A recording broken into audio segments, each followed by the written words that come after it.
আমরা চলে যাচ্ছি আমাদের পরের ইমেইলে এবং আশা করছি এই ইমেলটা আপনাদের ভালো লাগবে। যেভাবে লেখা আছে আমি সেভাবেই পড়ছি। লিসেনার্স, স্টোরি টেলার সবাইকে সালাম, স্পেশালি রাসেল ভাই ও আফনান ভাই, কারণ আমি দুজনেরই অনেক বড় ফ্যান। রাসেল ভাই, আপনি আমার ঘটনাটি পড়ে শোনালে আমি খুবই খুশি হব। আসসালামু আলাইকুম, আশা করি ভালো আছেন। জানি আপনি সবসময় ভালোর দলে, তাও জিজ্ঞাসা করলাম দয়া করে আমার ঠিকানা সম্পূর্ণ গোপন রাখবেন। আমি সময় নষ্ট না করে সরাসরি ঘটনায় চলে যাচ্ছি। ঘটনাটি মূলত আমার দাদাকে নিয়ে, যিনি তৎকালীন সময়কার স্বনামধন্য পীর বংশের একজন কামেল পীর ছিলেন। ঘটনাটি আমার দাদার মুখে যেভাবে শোনা আমি সেভাবেই শুরু করছি। আশা করছি লিসেনারদের বুঝতে সমস্যা হবে না।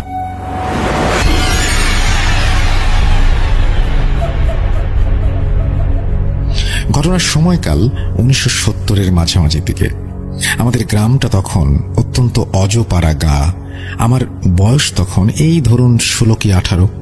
আমি তখন আমাদের বাসা থেকে বেশ দূরে একটা মাদ্রাসা ছিল, সেই মাদ্রাসায় পড়তাম এবং বোর্ডিংয়ে থাকতাম। তো একদিন হলো কি, মাদ্রাসার বড় হুজুর আমাকে ডাকলেন এবং বললেন, হামিদ মিয়া, তোমাকে আজকে আমার সাথে পাশের একটি গ্রামে যেতে হবে। আমি জিজ্ঞাসা করলাম, হুজুর কেন? হুজুর গম্ভীর স্বরে আমাকে বললেন, ওই গ্রামে কিছুদিন যাবত একটু সমস্যা হচ্ছে, আমাকে মাগরিব বাদে সেখানে যেতে বলা হয়েছে, তাই তোমাকেও নিয়ে যাই। হুজুরের মুখে এই কথা শুনে আমি 7-5 না ভেবে বললাম, আচ্ছা, মাগরিব বাদ আমি তৈরি হয়ে থাকব, আপনি ডাক দিলে আপনার সাথে চলে যাব। যথারীতি যে কথা সেই কাজ। মাগরিবের নামাজ শেষ করতেই হুজুর আমাকে বললেন, হামিদ মিয়া, আমার ঘরে কিছু জিনিসপত্র ভরা একটা ব্যাগ আছে, তুমি ব্যাগটা নিয়ে আমার সাথে চলো। তৎকালীন সময় কোনো যানবাহনের অতটা চলাচল ছিল না, তাই হুজুর আর আমি পায়ে হেঁটে রওনা দিলাম পাশে গ্রামের উদ্দেশ্যে।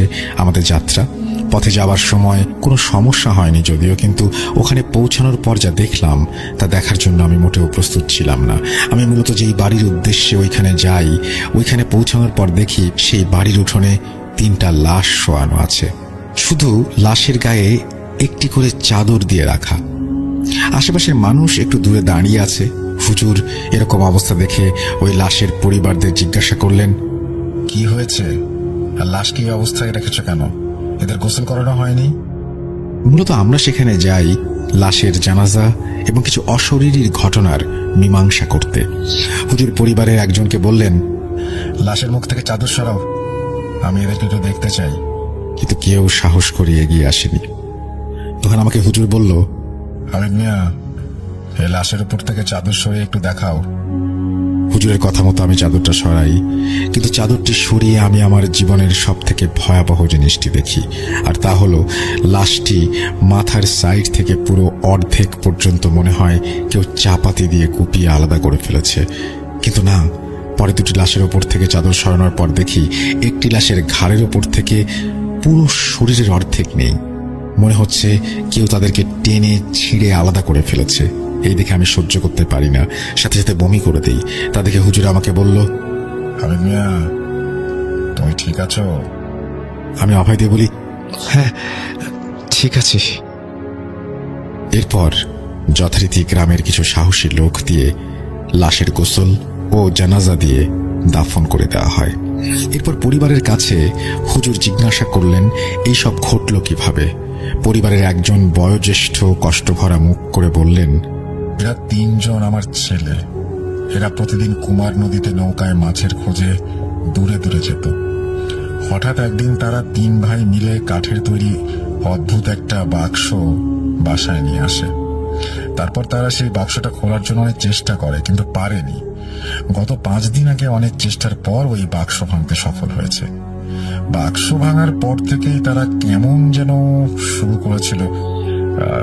মনে হচ্ছিল কিছু দেখে ওরা অনেক ভয় পেয়েছে। তারপরও তারা মাছ মারতে যায়। আমি তাদের মাছ মারতে যেতে নিষেধ করি। নিষেধ উপেক্ষা করে মাছ মারতে যায় তারা। পরে কাল সকালে ওই নৌকায় তাদের এই অবস্থায় পাওয়া গেছে, লাশ। হুজুর সেই বাক্সটি দেখতে চায়। লোকটি বাক্সটি নিয়ে হুজুরের দিকে আসে এবং তখনই হুজুর বাক্সটি দেখে কেমন যেন একটু অস্বস্তি বোধ করতে থাকেন। তারপরে হুজুর ভালো করে বাক্সটি পর্যবেক্ষণ করেন এবং তিনি দেখতে পান, আমিও দেখতে পাই, বাক্সটির সারা গায়ে বিভিন্ন রকমের লেখা এবং লেখাগুলো তৎকালীন সময় হুজুর ঠিক মতো পড়তে পারছিলেন না, কিন্তু তারপরও যতটুকু তিনি পড়তে পেরেছিলেন তা হলো বাক্সটির ওপরের অংশে লেখা ছিল মৃত্যু সমান, যে খুলবে সেই মরবে। এই শুনে ওইখানকার সব লোকজন এবং আমিও চমকে যাই।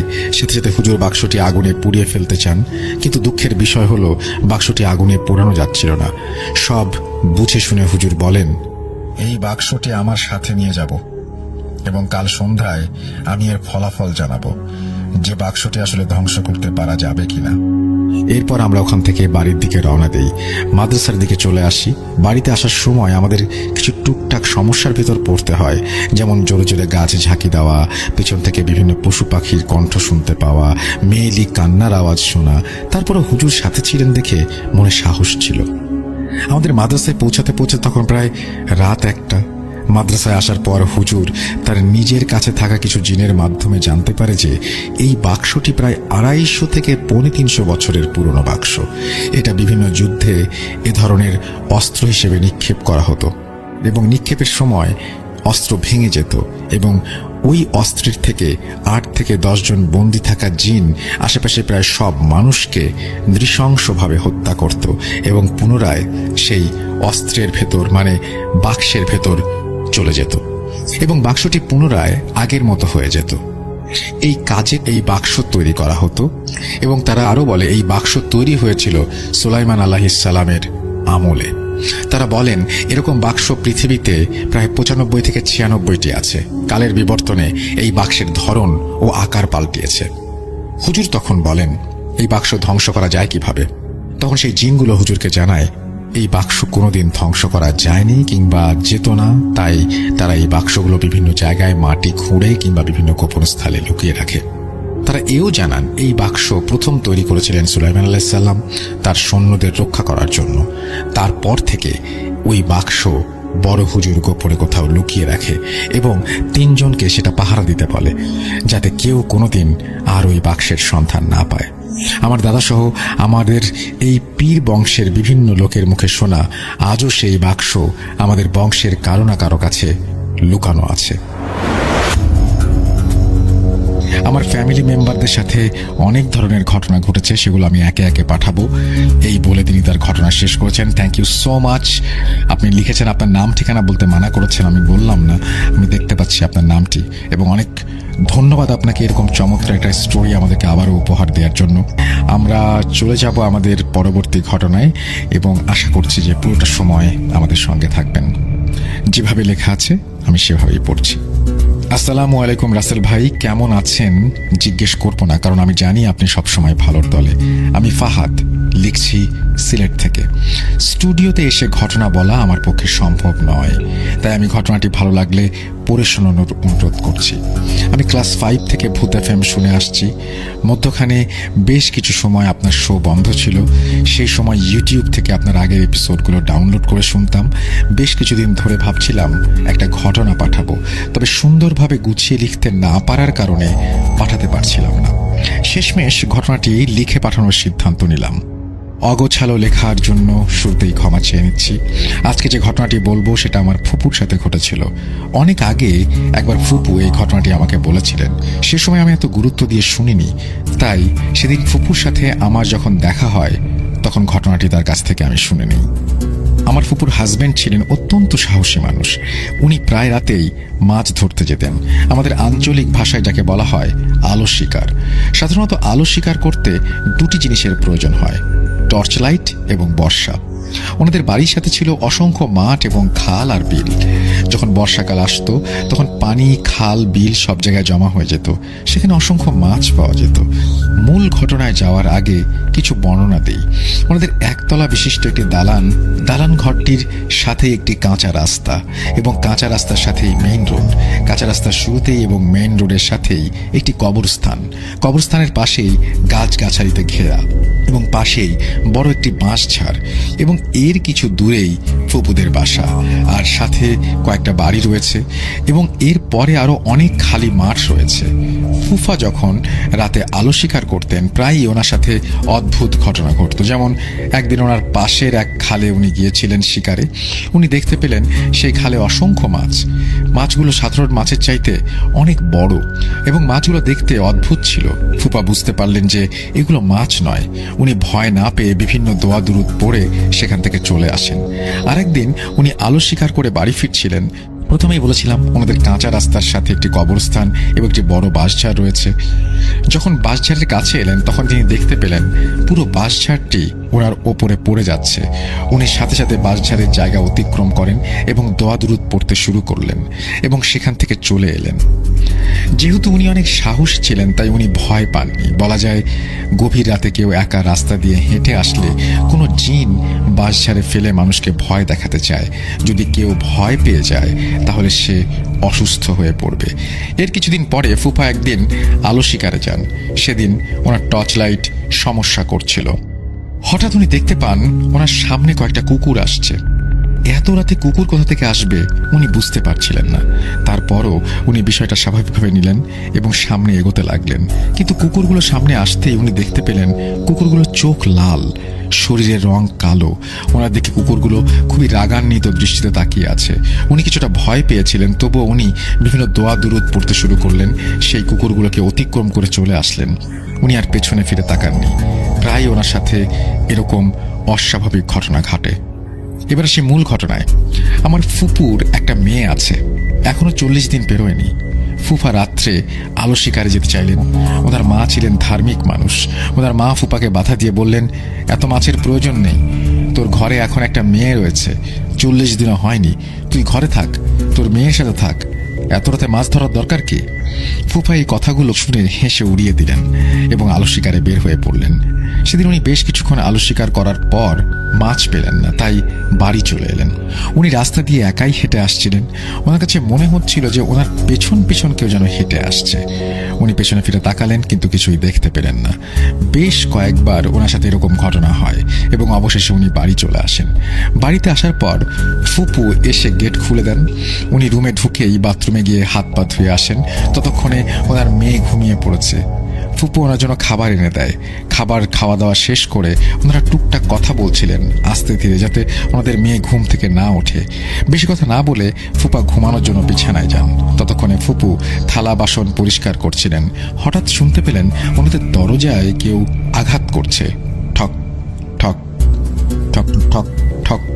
ফুপু উঠে গিয়ে দরজা খুললেন। দরজা খোলার পর উনি দেখতে পেলেন বাইরে কেউ নেই, কিন্তু দরজা খুলতেই একটা প্রজাপতি এসে ঘরের ভেতরে ঢুকে পড়ল।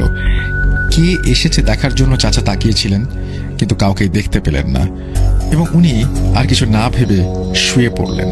ফুপুর চোখে তখনও ঘুম ছিল না, কিছুটা বিরক্ত বোধ করছিলেন, তাই এই বিষয়টাকে তেমন বেশি আমলে নেননি এবং দরজা লাগিয়ে উনি ওনার কাজ শেষ করেন। তখন ওনাদের ছাদে কি ঘটেছিল, ছাদের এপাশ ওপাশ আবার ওপাশ এপাশ এরকম একটা শব্দ হচ্ছিল। মনে হচ্ছিল যে কেউ একজন ছাদে হেঁটে বেড়াচ্ছে।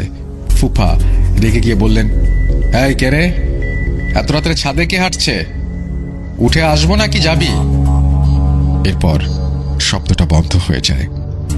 তবে কিছুক্ষণ পর শব্দটা আবার হচ্ছিল। সকালে ফুপু ঘুম থেকে উঠলেন, কিন্তু প্রতিদিন ঘুম ভাঙতো ফুপুর মেয়ের কান্নার আওয়াজে।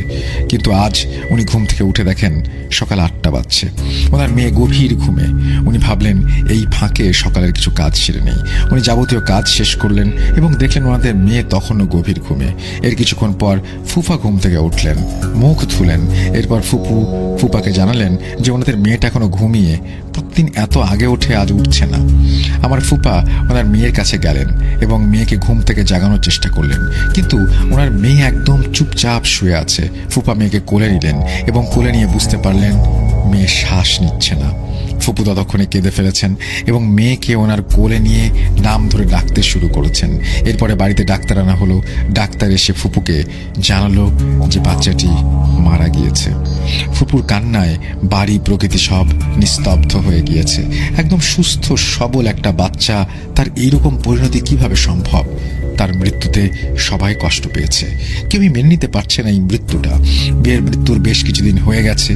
এর মধ্যে হঠাৎ ফুপার সেই রাতের ঘটনার কথা মনে পড়ে। উনি একজন হুজুরের কাছে যান এবং তাকে গিয়ে সেই রাতের ঘটনার কথা বলেন।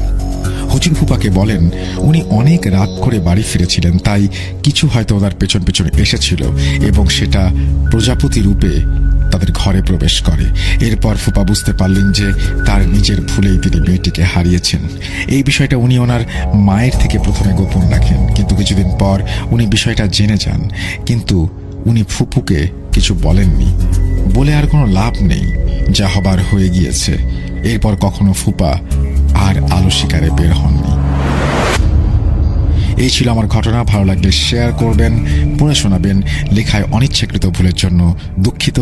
আমার নাম ফাহাদ আহমেদ। তারপরে তিনি তার কন্ট্যাক্ট নাম্বার শেয়ার করেছেন। Thank you very much Fahad, আপনার ঘটনার জন্য। আশা করছি এই ঘটনাটি আপনাদের ভালো লেগেছে। যদি ভালো লাগে অবশ্যই আমাদেরকে জানাবেন। আমাদের ইমেল অ্যাড্রেস russell.booth.com@gmail.com, অথবা আমাদের ফেসবুক পেজে যে আপনারা লিখতে পারেন www.facebook.com/russell.স্বাধীন। Welcome to ভূত.com। আশা করছি আপনারা সবাই ভালো আছেন। সানডে স্পেশাল এপিসোডে আপনাদের সবাইকে স্বাগত জানাচ্ছি আমি রাসেল, এবং আজকেও আরও একটা নতুন ঘটনা নিয়ে আপনাদের সামনে হাজির হয়ে গেলাম। আর এই ঘটনাটি আমাদেরকে যিনি পাঠিয়েছেন তার নাম উল্লেখ করে বলছি, যেভাবে উনি লিখেছেন আমি ঠিক সেভাবেই পড়ে শোনাচ্ছি। শুরুতেই সালাম জানাই, আমার নাম সিয়াম। রাসেল ভাই ভালো থাকার দলে, তাই কেমন আছেন জানতে চাইলাম না। অনিচ্ছাকৃত ভুলের জন্য ক্ষমা প্রার্থী। এটা আমার পাঠানো প্রথম ঘটনা। দুঃখিত, আমি অনেক দূরে থাকার কারণে স্টুডিওতে সরাসরি এসে ঘটনাটি বলতে পারছি না। বেশি কথা না বলে আমি ঘটনায় চলে যাব। আমার ছোটবেলার বন্ধু, আমার সাথে বেড়ে ওঠা এক বন্ধুর কথা, যে এখন প্রবাসে রয়েছে। আমি বেসরকারি একটি ইউনিভার্সিটিতে স্টাডি করছি, এবং এটি কুমিল্লার হোমনা থানার খোদে দাউদপুর গ্রামে ঘটে যাওয়া একটি ঘটনা। আমি নিজেও এই ঘটনাটি দেখেছি। তাদের বাড়িটি ছিল আমাদের গ্রামের বিলের পাশে, আর ওইখানে মানুষ এত যাতায়াত করতো না, আর রাতে একদমই না। আজকে আমার বন্ধু হাবিবের মার সাথে ঘটে যাওয়া ঘটনাটি শেয়ার করছি। ওর মা ও ছোট বোন, ও ছাড়া বাড়িতে ওদের আর কেউ ছিল না।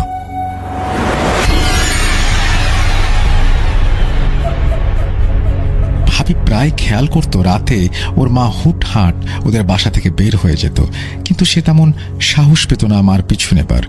ওদের বাড়িতে ওদের একটা পোষা কুকুর ছিল, সে বুঝতে পারত আর মার পিছু নিত। রাতে বাসা থেকে বের হবার পর ওনার 2-3 দিন কোনো খোঁজ খবর পাওয়া যেত না। তারপর অনেক দূর থেকে খবর আসতো ওনাকে খুঁজে পাওয়া গেছে। তারপর তারা তাকে যে নিয়ে আসতো। একদিন ওকে খুঁজে পাওয়া যাচ্ছে না। সব সময়ের মতো এবার ওরা খবর পেল ওর মা অনেক দূরে এক গ্রামের এক বড় বটগাছের তলায় শুয়ে আছে। সে ঘটনা ওই গ্রামের পুরো গ্রামবাসী দেখেছে। এরপর হুজুর নিয়ে এসে ওনাকে ওই গাছ থেকে নামানো হলো। যে ঘটনা ওই গ্রামের পুরো গ্রামবাসী দেখেছে। তারপর হুজুর এসে ওনার মাকে যখন নামায়, তখনও গ্রামের মানুষজন উপস্থিত ছিল, এবং হাবিবের বাবা তখন প্রবাসে ছিল ওর বড় ভাইয়ের সাথে। হাবিবের মেঝো ভাই সোহেল তখন ঢাকাতে ছিল। তখন তার মার এরকম অবস্থা দেখে উনি গ্রামে চলে আসেন। উনি আসার পর একদিন রাতে ওই কুকুরের আওয়াজ শুনতে পান, এবং তার ঘুম ভেঙে যায়। দেখে যে ওনার পাশে ওনার মা নেই, দরজাটা খোলা। লাইট নিয়ে বাইরে যেয়ে দেখে ওনার মা ওই বিলের দিকে জমি জমার আইল দিয়ে হেঁটে হেঁটে চলে যাচ্ছে। উনি মা বলে জোরে জোরে ওনাকে ডাকতে থাকেন, অনেক পিছু নেওয়ার চেষ্টা করেন, কিন্তু ওনার মা কোনো রেসপন্স করছিল না। আর সোহেল ভাই যত দূরেই যাক, ওনার মা ততটাই দূরে চলে যায়। এই পর্যায়ে সোহেল ভাই না পেরে বাসায় চলে আসে। এর 2-1 দিন পর তারা খবর পেল আমাদের গ্রামের পাশের গ্রামে বড় একটা বট গাছের নিচে তাকে পাওয়া গেছে, এবং তারপর বিভিন্ন কবিরাজের কাছে তাকে নিয়ে যাওয়া হয়, কিন্তু কোনো সমাধান পাওয়া যায় না। তাদের মধ্যে এক কবিরাজ বলেছিল তাদের সাধ্যের বাইরে এই জিনের ক্ষমতা। তারপর সোহেল ভাইকে সেই বড় হুজুরের ঠিকানা দেওয়া হলো। তারপর সোহেল ভাই সেই বড় হুজুরকে তাদের বাড়িতে নিয়ে আসে। বড় হুজুর বাড়িটি পর্যবেক্ষণ করেন, এবং তারপর বড় হুজুর বলেন তাদের এই বাড়ি হলো এক বদ জিনের আস্তানা। সোহেল ভাইকে সে হুজুর বলল তারা যেন এই বাড়ি যত তাড়াতাড়ি সম্ভব ত্যাগ করে, কিন্তু তারা হুজুরের কথার মূল্যায়ন করল না। এভাবে অনেক দিন যাওয়ার পর হঠাৎ করে একদিন রাতে সোহেল ভাই খেয়াল করলো তার মা বিছানা থেকে উঠে কোথায় যেন চলে যাচ্ছে। তারপর সোহেল ভাই তার মাকে ধরে রাখার চেষ্টা করলো, কিন্তু সে তার সাথে শক্তিতে পেরে উঠল না। তার মা তাকে ছিটকে দূরে ফেলে চলে গেল। তারপর তার মার সাথে তাদের ওই পোষা কুকুরটিও চলে গেল। তারপর সোহেল ভাই তার মার পিছু নেয় এবং মাকে খুঁজে পায় না, কিন্তু কিছুটা দূরে যাওয়ার পর রাস্তার মাঝে কুকুরটাকে অজ্ঞান অবস্থায় দেখতে পায়। তারপর এদিক সেদিক কোথাও মাকে খুঁজে না পেয়ে সোহেল ভাই বাসায় চলে আসে। এর পরের দিন সকালে তার মার মরদেহ তার আপন চাচার রান্নাঘরে হাওয়ায় ঝুলন্ত অবস্থায় পাওয়া যায়। ওই হাওয়ায় ঝুলন্ত লাশটা পুরো গ্রামবাসীর সাথে আমরাও দেখেছিলাম। বিশ্বাস করেন রাসেল ভাই, তার মার লাশটা কোথাও কোনো কিছুর সাথে আটকানো ছিল না।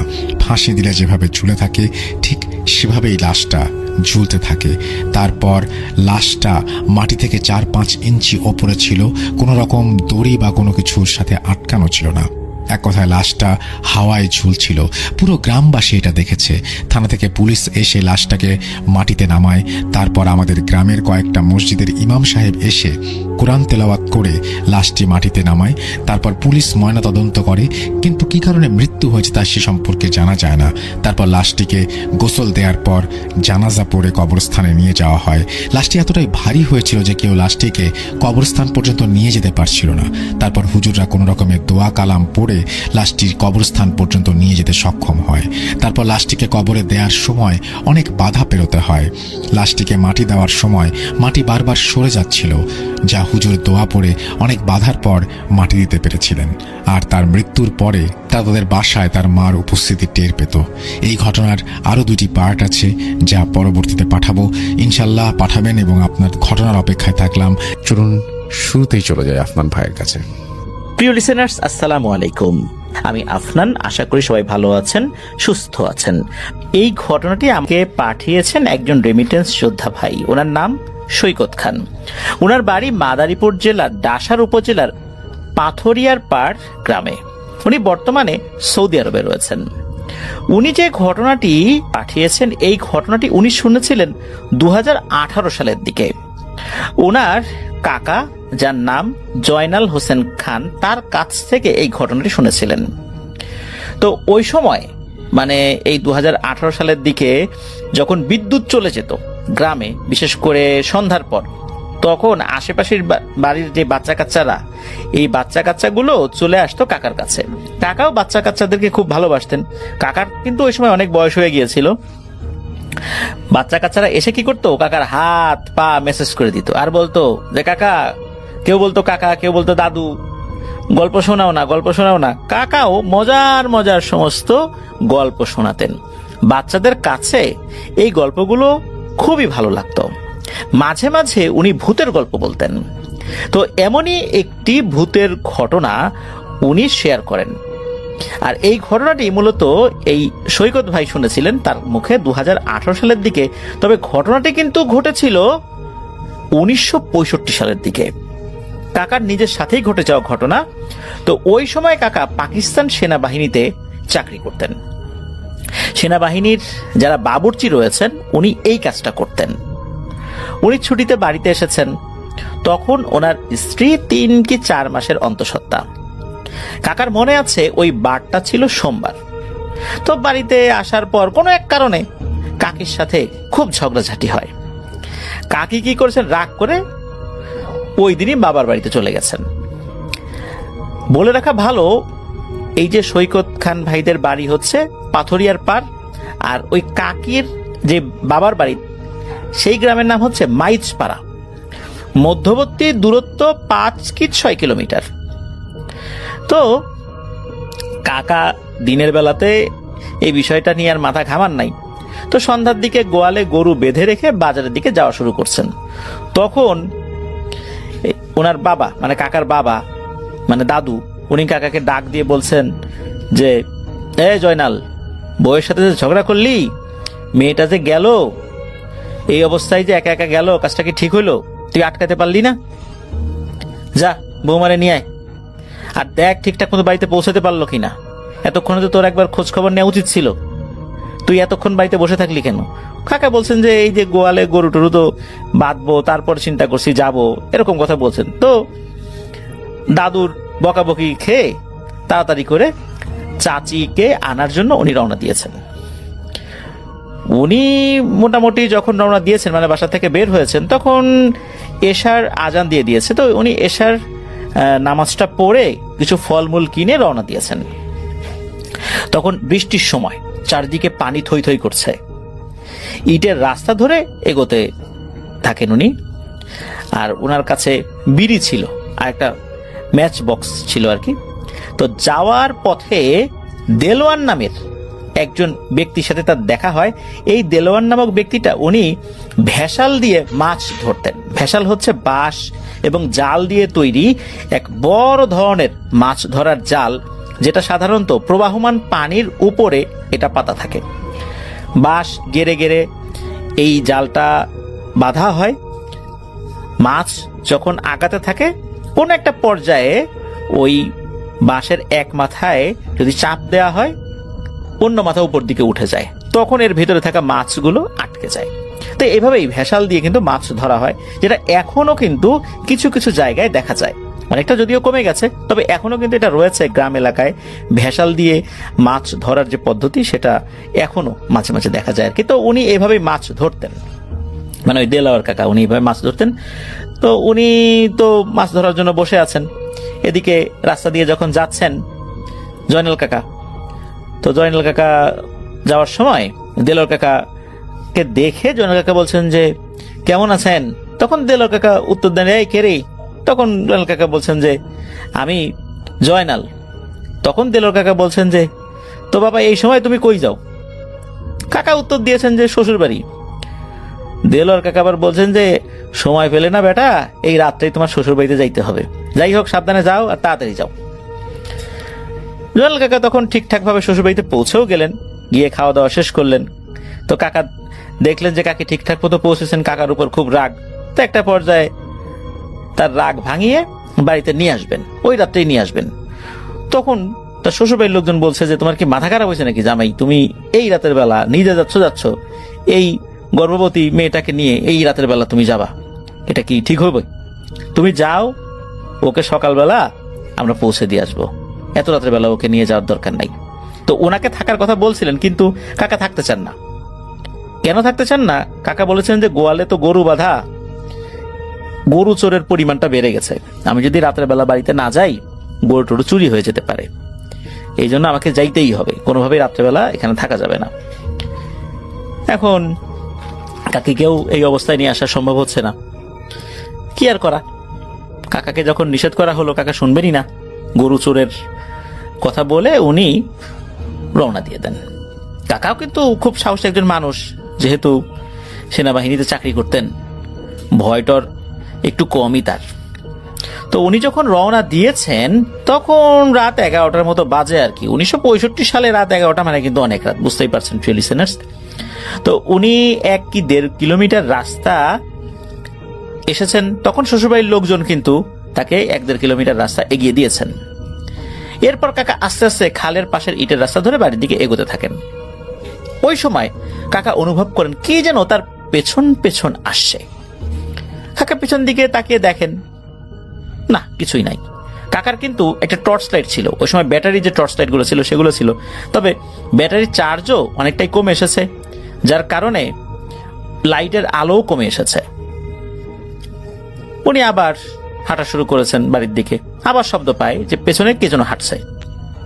কাকা তখন সাহস করে বলতে থাকেন, যে বেটা, সাহস থাকলে পেছন পেছন না হেঁটে সামনে আয়, সামনে আয়। যখনই এটা বলেছে, তখনই কাকা শব্দ পায় কি যেন পানির ভিতরে লাফ দিল। অনেক সময় বড় ব্যাঙ পানির মধ্যে লাফ দিলে কিন্তু এক ধরনের শব্দ হয়, অথবা দেখা যাচ্ছে যে বড় আকৃতির গুই সাপ পানির মধ্যে কিন্তু লাফ দেয়, তখনও শব্দ হয়। কিন্তু মনে হলো যে না, এটা ব্যাঙও না, গুই সাপও না, এটা বড় আকৃতির কিছু, যেটা মানুষ থেকেও অনেক বড়। অনেক বড় বলতে মানুষ থেকে স্বাভাবিক মানুষের যে উচ্চতা হয় তার থেকেও বেশ কিছুটা বড় কোনো কিছু যদি পানির উপর ধপাস করে পড়ে, ওই রকম শব্দ উনি পেলেন। তখন কাকা আরো একটা জিনিস দেখেন, যে এই যে পাশের খাল, এই খাল দিয়ে সাঁতরে সাঁতরে কি যেন একটা জিনিস আসছে। কাকা হাঁটে, ওই জিনিসটাও আগায়। কাকা দাঁড়িয়ে যায়, ওই জিনিসটাও দাঁড়িয়ে যায়। কিন্তু ওই জিনিসটা যে কি, এটা বোঝা যাচ্ছে না। কাকা টর্চ লাইট মেরেছেন, কারণ টর্চ লাইটের আলো তো কমে গেছে, ওটা যে আসলে কি বোঝা যাচ্ছে না। খালি মনে হচ্ছে ওইটা মানুষের মাথা টাইপের কিছু একটা হবে আর কি, এতটুকুই বোঝা যায়, এছাড়া আর কিছু বোঝা যায় না। তো কাকার কাছে যে বিড়িগুলো ছিল, উনি তো একটার পর একটা ধরাচ্ছেন, বিড়িও শেষ হয়ে যাচ্ছে, আর কাকা ঘেমে যাচ্ছেন, কারণ ওনার মধ্যে কিন্তু ভয় কাজ করছিল। এদিকে কাকা আস্তে আস্তে আস্তে আস্তে ওই যে দেলোয়ার কাকা যিনি ভেসালে মাছ ধরেন তার কাছ পর্যন্ত চলে এসেছে। তো ইতোমধ্যে কিন্তু ওই যে জিনিসটা সাপটে সাপটে তার সাথে আসছিল, ওই দেলোয়ার কাকার পর্যন্ত আসার আগেই ওই জিনিসটা আর থাকে না, প্যানিশ হয়ে যায় বা কোথায় যেন চলে যায়। তো দেলোয়ার কাকার কাছাকাছি আসতেই জয়নাল কাকা দূর থেকে ডাক দিয়েছেন, কাকা ও কাকা, কাকা আসেন নাকি, নাকি চলে গেছেন? দেলোয়ার কাকা ভিতর থেকে বলছে, আরে আসি রে আসি, তুই আবার এত রাত্রে আসলি কেন? রাত্রে থেকে গেলে কি হইতো রে, এত রাতের বেলা কেউ আসে নাকি? তো এই কথা বলতে বলতেই জয়নাল কাকা তো দেলোয়ার কাকার দিকে এগিয়ে গেছেন। ইতিমধ্যে সবকিছু স্বাভাবিক হয়ে যায়। স্বাভাবিক হয়ে যায় বলতে এতক্ষণ যে ভয়টা পাচ্ছিলেন জয়নাল কাকা, উনি অনেকটাই স্বাভাবিক হয়ে যান, যেহেতু দেলোয়ার কাকার সাথে তার কথা হচ্ছে। তো দেলোয়ার কাকার কাছে উনি যান। দেলোয়ার কাকা তাকে দেখে বলেন যে, কি রে, ভয়টয় পাইছিস নাকি? এ কথার উত্তর না দিয়ে জয়নাল কাকা বলেন যে, কাকা আপনার কাছে কি অতিরিক্ত বিড়ি আছে? তখন দেলোয়ার কাকা বুঝতে পারেন যে নিশ্চয়ই এ ভয়টয় পাইছে। তখন বলেন যে, বুঝছি রে, ভয় পাইছিস, থাক, ভয়টয় পাস না, এরকম রাত বিরেতে টুকটাক ঘটনা ঘটেই। তো কাকা বলেন, না না, ভয়টয় পাই নাই। তখন দেলোয়ার কাকা বলেন, আমার কাছে মাত্র 7টা বিড়ি আছে, তুই 3টা নিয়ে যা, আমার তো সারা রাত মাছ টাছ ধরতে হবে, আমারও তো লাগে। তো আমার কাছেও মাঝে মাঝে এসে কিছু কিছু জিনিস মাছ চায়, কিন্তু আমি এই মাছ আর ঘর থেকে বের হই না, উপরেই থাকি। এই সমস্ত কথাবার্তা বলে তখন ওই দেলোয়ার কাকা 3টা বিড়ি জয়নাল কাকাকে দিয়ে দেন। জয়নাল কাকা আবার 3টা বিড়ি নিয়ে রওনা দিয়েছেন। তো কাকা যখন প্রায় চলে এসেছেন তখন কাকা ভাবতে থাকেন যে এখন এত রাত্রে যদি রাস্তা ঘুরে যাই তাহলে বিশ্বাস বাড়ির চিতা খোলা এটা সামনে পড়বে, ওটা তো অনেক ভয়ঙ্কর জায়গা, এটা তো সবাই জানে। কিন্তু যদি একটা 4 পার হয়ে দীপক স্যারদের বাগান পার হয়ে যেতে পারি তাহলে বাড়িটা একদম কাছে, সময়ও কম লাগবে, আর এই যে বিড়িগুলো আছে এই বিড়িগুলো শেষ হতে না হতে আমি বাড়িতে পৌঁছে যেতে পারবো। কিন্তু রাস্তায় ঘুরে গেলে আরো প্রায় 10টা বিড়ি লাগবে, কিন্তু আছে তার কাছে মাত্র 3টা, ইতিমধ্যে একটা শেষও হয়ে গেছে। তো এই সমস্ত জিনিস চিন্তা করে কাকা ওই দীপক স্যারদের যে বাগান ওইটা পার হয়ে আসার সিদ্ধান্ত নেন। তো কাকা দীপক স্যারদের যে বাড়ির যে সীমানা এর ভিতরে প্রবেশ করেছেন। তখন রাত 12টারও বেশি বেজে গেছে। দীপক স্যারদের বাগান পার হলেই একটা ফসলি জমি, আর জমি পার হলেই এই জয়নাল কাকাদের বাড়ি। আর বাগানের শেষের দিকে তাদের একটা নৌকা থাকতো, সেটা অবশ্য কাকার জানা ছিল, মানে দীপক স্যারদেরই নৌকা। তো কাকা ভাবছেন যে উনি নৌকায় করে পার হবেন, আবার সকাল সকাল এই নৌকাটা দিয়ে যাবেন, তাহলে তো আর কোনো সমস্যা নেই। তো কাকা যখন দীপক স্যারদের বাড়ি পার হয়ে বাগানে প্রবেশ করেছেন তখন লাইটের আলো একদমই কমে গেছে। তবুও যতটুকু আছে ওই আবছা আলোতে উনি লক্ষ্য করেন দূরে কে যেন সাদা ধুতির মতো কিছু একটা পরে বসে আছে, মাথা নিচু করে বসে আছে আর কি। বাগানের মাঝে একটা ডোবা ছিল, ওই অবয়বটা ছিল ডোবার এক পারে আর কাকা ছিল অন্য পারে। কাকা তাকে দেখে মনে করেছেন এইটা দীপক স্যারের বাবা। কাকা আবার তাকে দুদু বলে ডাকতেন মজা করে। কাকা তখন দূর থেকে বলে ওঠেন, ও দুদু, আপনি এত রাত্রে এইখানে কি করেন? শরীর খারাপ লাগছে? ও দুদু, ও দুদু। কিন্তু না, ওই অভাবটা কোনো উত্তর দেয় না, সে মাথা নিচু করেই বসে আছে। তখন হঠাৎ করে জয়নাল কাকার মনে পড়ে যায়, আরে এই দুদু তো 2 মাস আগে মারা গেছেন। আর তখনও কোনো এক কারণে কাকা ইমার্জেন্সি একটা ছুটিতে বাড়িতে এসেছিলেন। তার লাশ যখন দাহ করা হয় তখনও এই কাকা উপস্থিত ছিলেন। যেহেতু তার সাথে খুব সম্পর্কটা ভালো ছিল, উনিও তাকে খুব স্নেহ করতেন, মানে ওই যে দীপক স্যারের বাবা যাকে দুদু বলে সম্বোধন করে, দুদু জয়নাল কাকাকে খুব স্নেহ করতেন, ভালোবাসতেন, আর কাকাও তাকে খুব সম্মান করতেন। এই জন্য মৃত্যুর সময় বা বিশেষ করে ওই যে দাহ করার সময় উনি উপস্থিত ছিলেন। আর ওনাকে দাহ করা হয়েছে কিন্তু এই ডোবার কাছেই একটা জায়গায়। এই জিনিসটা কিন্তু জয়নাল কাকার মনে পড়ে যায়। এইটা চিন্তা করার সাথে সাথেই কাকা জোরে একটা দৌড় দিয়ে লাফ দিয়ে নৌকায় উঠেছেন আর চিৎকার দেন। তখন কাকা পেছন থেকে শুনতে পান একটা শব্দ, যে এই শব্দটা তার দিকেই আসছে এবং বলছে, কিরে জয়নাল, তুই না আমাকে পেছনে হাঁটতে নিষেধ করেছিলি? দাঁড়া, তোর সাথে একসাথে হাঁটবো, কি হলো, চলে যাস কেন, দাঁড়া দাঁড়া দাঁড়া। এই সমস্ত জিনিস যখন জয়নাল কাকা শুনেছেন, উনি নৌকায় উঠে বসলেও আসলে উনি ব্যালেন্স রাখতে পারছেন না, নৌকা কোন দিকে নিবেন, কি করবেন, উনি এলোমেলো নড়াচড়া করছেন। একটা পর্যায়ে নৌকা থেকে পড়ে যান। ওই সময় হয় কি, ওই পাশের জমিতে, ওই সময় তো বেশ পানি ছিল আশেপাশে, বর্ষার সিজন ছিল, পাশের জমিতে নৌকায় করে ওই পাশের বাড়ির দুইজন আবার মাছ ধরছিল। ওরা আগে থেকে কিছু ছোট ছোট মাছ ধরার সরঞ্জামাদি পেতে রেখেছিল আর কি, সেগুলো চেক করার জন্য আসছিল। তারা এই শব্দ শোনার পর বুঝতে পারে ওখানে কিছু একটা হয়েছে। তারা দ্রুত ওইদিকে নৌকা নিয়ে আসতে থাকে, কাছাকাছি ছিল আর কি। তো কাকা তো আসলে ডুবে যান নাই, উনি সাঁতার জানতেন, নৌকা ধরে উনি ছিলেন আর কি, পানির মধ্যেই ডুবেছিলেন, তো নৌকা ধরেছিলেন। ইতিমধ্যে দূর থেকে ওই যে তারা বলছে ওইদিকে কেড়ে, তখন কাকা উত্তর দিয়েছেন আমি জয়নাল। তারা আবার এদিকে আসা শুরু করেছে।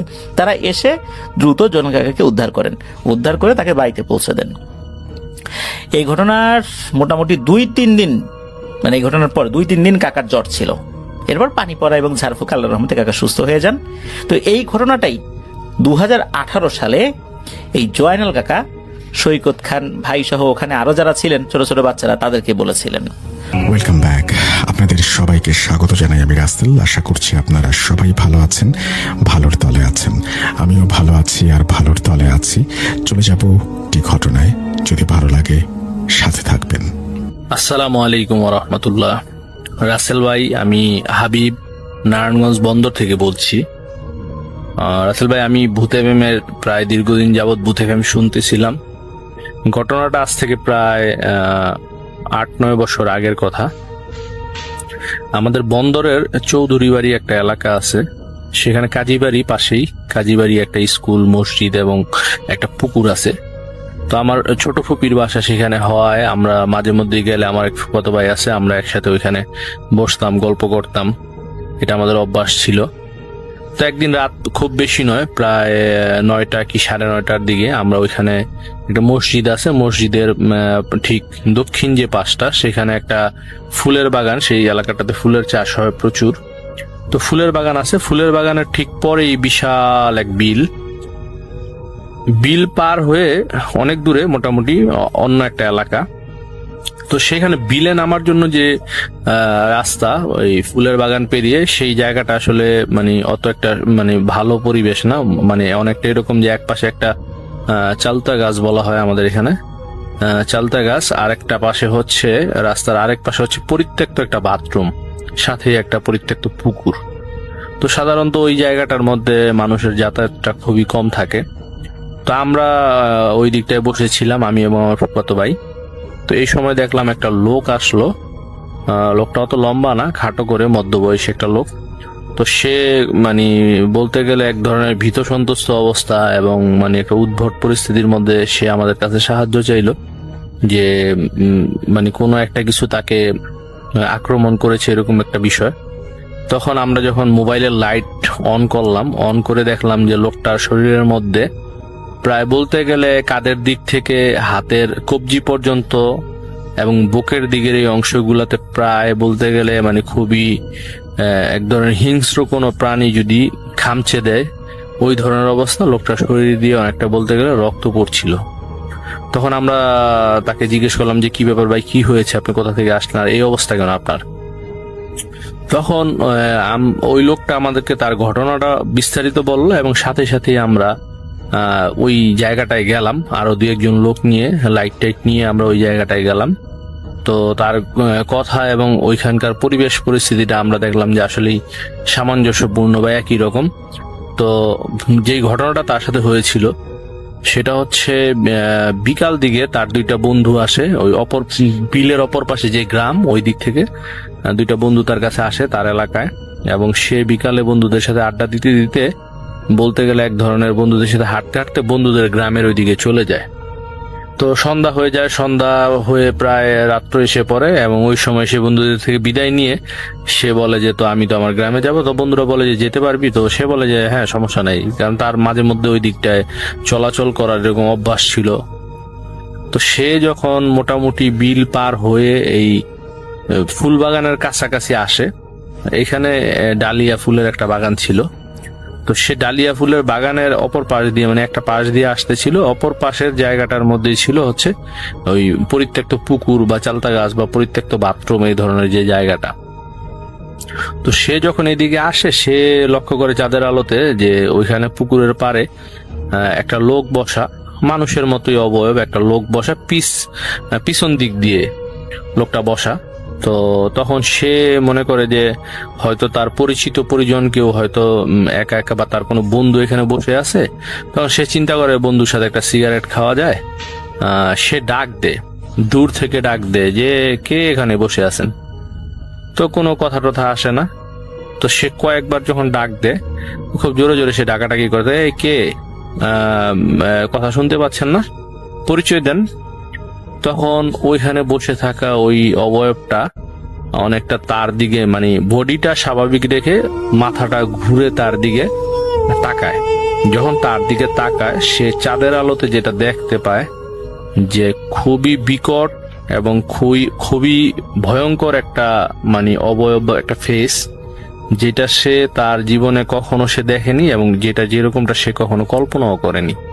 এইরকম একটা বিভৎস এবং ভয়ঙ্কর একটা ফেস, একটা লোক সেখানে বসা, এবং সেটা তার দিকে খুবই রাগান্বিত একটা দৃষ্টিতে তার দিকে তাকায়। এবং এক ধরনের বলতে গেলে ওইখান থেকে বসে সে যেটা বলে যে ওই অবয়বটা ওইখানে বসেই মানে তার হাতটাকে প্রসারিত করে দেয়, এবং সে তার থেকে প্রায় বলতে গেলে প্রায় 20 ফিট দূরে ছিল। ওই অবয়বটা ওইখানে বসে 20 ফিট দূর থেকে তাকে ধরে, হাত বাড়িয়ে তাকে ধরে টেনে হিচড়ে তার কাছাকাছি নিয়ে যায়। এবং তাকে যখন ডালিয়া ফুলের বাগানের মধ্য দিয়ে টেনে নিচ্ছিল, আমরা যখন ওইখানে যাই দেখি যে ওই ফুলের এই একটা মানে একটা মানুষকে যদি ফুল বাগান দিয়ে টেনে হিচড়ে নেওয়া হয়, ওইখানগুলার গাছগুলা যেরকম মানে নুয়ে পড়ার কথা, ঠিক ওই জিনিসটাই দেখতে পাই। তাকে যে এখান দিয়ে যে টেনে হিচড়ে নেওয়া হয়েছে সেই জিনিসটা ওইখানে আমরা যে প্র্যাকটিক্যালি সাথে সাথেই দেখি। তখন তাকে টেনে হিচড়ে যখন ওই অবয়বটা তার কাছাকাছি নেওয়ার পরে তাকে টানা হেঁচড়া শুরু করে ওই পরিত্যক্ত পুকুরে নামানোর জন্য। তো সেও এক ধরনের খুব সাহসী মানুষই ছিল, শক্তিও ছিল যথেষ্ট। সে ওইটার সাথে খুব ধস্তাধস্তি করে এবং সে বুঝতে পারে যে আমি আসলে কোনো খারাপ একটা জিনিসের খপ্পরে পড়ে গেছি, এখন আমাকে বাঁচার জন্য চেষ্টা করতেই হবে, হাল ছেড়ে দিলে চলবে না। সে যথেষ্ট চেষ্টা করে, ওইটার সাথে ধস্তাধস্তি করে, কিন্তু সে ওইটার সাথে কোনোভাবেই পেরে উঠছিল না। ধস্তাধস্তির এক পর্যায়ে তার শরীরে এক ধরনের বলতে গেলে মানে তার শরীর নিস্তব্ধ হয়ে আসে, শরীর থেকে শক্তি কমে যায়।